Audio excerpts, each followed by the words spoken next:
నమస్కారం అండి. మీ పేరు? నా పేరు హర్నాథ్ అమ్మ. ఏం చేస్తుంటారండి? నేను రిటైర్డ్ బ్యాంక్ ఎంప్లాయీని. ఇక్కడే ఉంటారండి విజయవాడలోనే? విజయవాడలోనే ఉంది. ప్రాపర్ ఇక్కడేనండి? లోకలే. ఎలా ఉందండి ప్రస్తుతం ప్రభుత్వ పరిపాలన? వరస్ట్గా ఉంది. ప్రపంచంలో ఇంత వరస్ట్ పాలన చూడలేదు అని చాలామంది చెబుతున్నారు. ఇది రేపు పొద్దున్న ఎలక్షన్ కోడ్ స్టార్ట్ అయిన తర్వాత కొన్ని లక్షల మంది కోట్ల మంది చెబుతారు. అప్పటిదాకా భయపడి చాలామంది చెప్పట్లేదు. ఇప్పుడు నేను టీవీలో ఇప్పుడు మాట్లాడుతున్నాను, ఇది వింటే చాలు ఇక్కడ వైఎస్ఆర్ వాళ్ళు నన్ను మర్డర్ చేసినా చేయొచ్చు. అంత భయపడుతున్నారు. నన్ను చేస్తారా లేదని పక్కన పెట్టండి. అంత భయపడి పోలే అమ్మ ఈ లేనిపోని న్యూసెన్స్ మనకెందుకులే, బాగానే ఉందంటే పాయే అని చేస్తున్నాడు. ఇదే పరిస్థితి కేసీఆర్ కూడా చేశాడు. అందరి నోళ్ళు మూయించాడు. వాడి కరెక్ట్ పిక్చర్ వెళ్ళలేదు, నాశనం అయిపోయాడు. ఎందుకని అంత వరస్ట్గా ఉందని ఎందుకు అనుకుంటున్నారు మీరు? ఎందుకనంటే ఎక్కడ పనులు జరుగుతున్నాయి, ఎక్కడ కరెక్ట్గా ఏమైనా జరుగుతుందా, ఎక్కడ డబ్బులు లేవు. పంచాయతీరాజుకి పెట్టిన వ్యవస్థ పెట్టిందే, పంచాయతీరాజ్ వ్యవస్థ పెట్టింది మహాత్మా గాంధీ చెప్పిన వ్యవస్థ పెట్టిందే అన్ని ఊళ్ళకి సమానంగా డబ్బులు వెళ్ళాలని. వాళ్ళ పంచాయతీరాజ్ ప్రెసిడెంట్లు మాకు రూపాయి రావట్లేదు 5 ఏళ్ల నుంచి, మేము ఎలా ఖర్చు పెట్టాలి, మా ఊళ్ళు ఎట్టా బాగు చేసుకోవాలని వాళ్ళు వచ్చి అక్కడికి వచ్చి వాళ్ళు నిరసన తెలియజేస్తుంటే అది కూడా చెప్పుకోవడం లేకుండా పంచాయతీలు వస్తే పంచాయతీ ప్రెసిడెంట్లు వాళ్ళు తింటున్నారనే కదండి సచివాలయ వ్యవస్థని, వాలంటరీ వ్యవస్థని తీసుకొచ్చి వాళ్ళ ద్వారా పనులు. సచివాలయ వ్యవస్థలో వాళ్ళు ఏమీ తినకుండా మీరు వస్తారా, మీ టీవీకి 5,000 రూపాయల జీతానికి మీరు పనిచేస్తారా? ఆనెస్ట్గా చెప్పండి. అయితే 2 లక్షల మంది 5,000కి ఉద్యోగాలు ఇస్తున్నామని చెప్పి వాళ్ళని అడ్డగోలుగా మాడుకుంటున్నారంటే వాళ్ళు ఏ కరప్షన్ చేయకుండా 5,000తో బతుకుదామని ఏమైనా వచ్చారా? ఓకే, మీరు ఆయన 5,000 ఉద్యోగం అంటున్నారు, కానీ జగన్ గారు ఎప్పుడు 5,000 ఉద్యోగం అని చెప్పలేదే. వాళ్ళని ఇంట్లో పనులు చేసుకుంటూ వాళ్ళకి గౌరవ వేతనం ఇస్తాము, 2 గంటలు పని చేస్తే అన్నారు తప్ప మేము ఇది ఉద్యోగం అని చెప్పలేదు కదా. చెప్తారు మామూలుగా చెప్పేటప్పుడు మీకు 5,000 ఇస్తాము, మీరు బండ చాకరీ చేయండి అని ఎవరూ చెప్పరు. చెప్పేటప్పుడు రాజకీయ నాయకులు చెప్పేటప్పుడు తియ్యగా చెప్తారు. అలా చెబితేనే వాళ్ళకి ఇమేజ్ వస్తుంది, లేకపోతే రాదు కదా. ఇవాళ పరిస్థితి ఏంటి, అన్నిటికీ వీళ్ళనే వాడుతున్నారు. 5,000 ఇస్తున్నారు, 5,000 తీసుకొని వీళ్ళు ఏం చేస్తున్నారు? మరి వాళ్ళు బతకాలిగా పాపం. వాళ్ళు బతకడానికి ఏవో మార్గాలు ఎంచుకుంటున్నారు. సరేనండి, ఇప్పుడు జగన్ గారు చేసిన తప్పైతే మరి చంద్రబాబు నాయుడు గారు నేను వస్తే వాలంటరీ వ్యవస్థను తీసేస్తాను అని చెప్పకుండా మిమ్మల్ని కంటిన్యూ చేస్తానని ఎందుకు చెప్తున్నారు? ఆయన ఏం చేస్తారు? మోదీ గారికి అన్నీ తెలుసు, అయినా కూడా జగన్ ఎందుకు వెనకేసుకొచ్చుకుంటున్నాడు? పవర్ అంటూ చేతిలో లేకపోతే ఎవడు ఏమి పీకలేడు. ఇప్పుడు జగన్ కూడా ఏమి పీకలేడు చంద్రబాబు నాయుడు రావాలంటే. అందుకని ఒక్కొక్కడు ఒక్కో రకమైన అబద్ధాలు ఆడతాడు. జగన్ గారు వచ్చేటప్పుడు చంద్రబాబు నాయుడు గారని అబద్ధాలు చెప్తారంట. జగన్ గారు వచ్చేటప్పుడు ఏం చెప్పాడు? నేను ఇది చేస్తా, అది చేస్తాను, లిక్కర్ మాఫియాని బ్యాన్ చేస్తాను, అది చేస్తాను.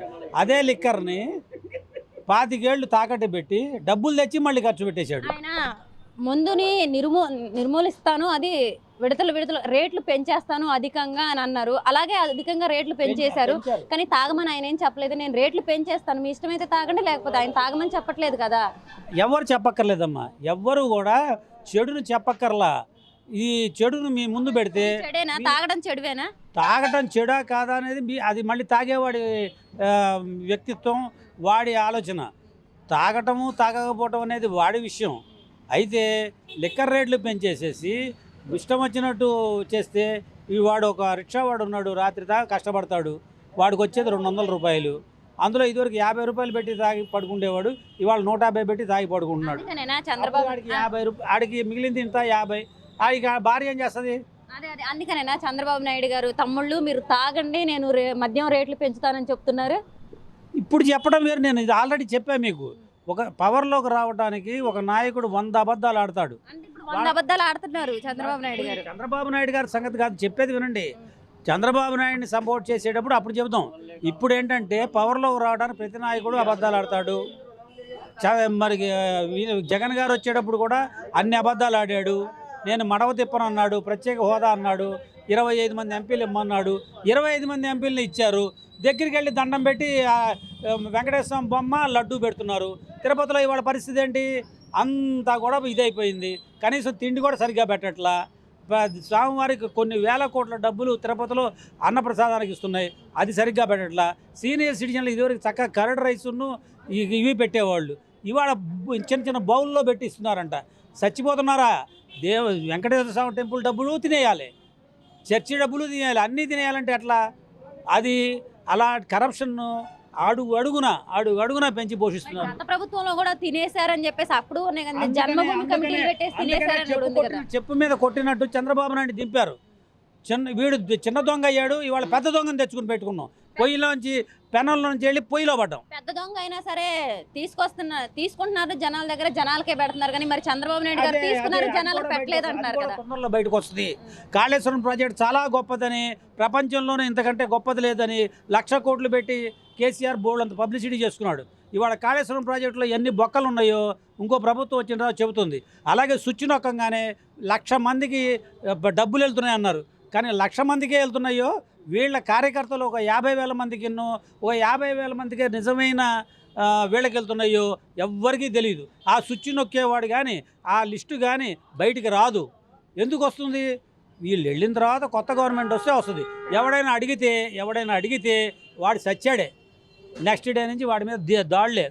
దాడులు ఏ ప్రభుత్వంలో అయినా దాడులు ఉన్నాయి, కానీ గత ప్రభుత్వంలో కూడా ఆడవాళ్ళ మీద దాడులు చేసిన ఎన్నో సంఘటనలు ఉన్నాయి కదా. అడుగుతుంది ఇప్పుడు ప్రభుత్వానికి గురించి, ఇప్పుడు జరుగుతున్నాయి, మేము చెబుతున్నాం అంతే. గత ప్రభుత్వం లేవా, నెహ్రూ టైంలో లేవా, ఇందిరాగాంధీ టైంలో అలా కదండి. ఇప్పుడు మనకుంది 2 ప్రభుత్వాలు, వస్తే టీడీపీ లేదంటే వైసీపీ. ఆ ప్రభుత్వంలో ఎలా దాడు చేయలేదా? బీజేపీ ప్రభుత్వం ఎందుకు రాకూడదు? వస్తుందేమో. తమిళనాడులో వస్తుందని అనుకున్నారా? రాలేదా? వస్తుంది. అలాగే తెలంగాణలో కాంగ్రెస్ పార్టీ వస్తుంది అనుకున్నారా మీరు? రాలేదా? వస్తుంది. అయితే దానికి టైం రావాలి. పాపం పూర్తిగా పండితేనే కదా, 100 తప్పులు అయితేనే కదా శిరశ్ఛేదం జరిగేది. అలాగే టైం అయ్యేదాకా మనం వెయిట్ చేయాలి. మీరు వెయిట్ చేస్తేనే రిజల్ట్ వస్తుంది. వాడు తప్పులు చేశాడు, తీసి బయట పారేసాం. అది అసెంబ్లీలోనే ఏడ్చుకుంటే పరిస్థితి తెచ్చాం.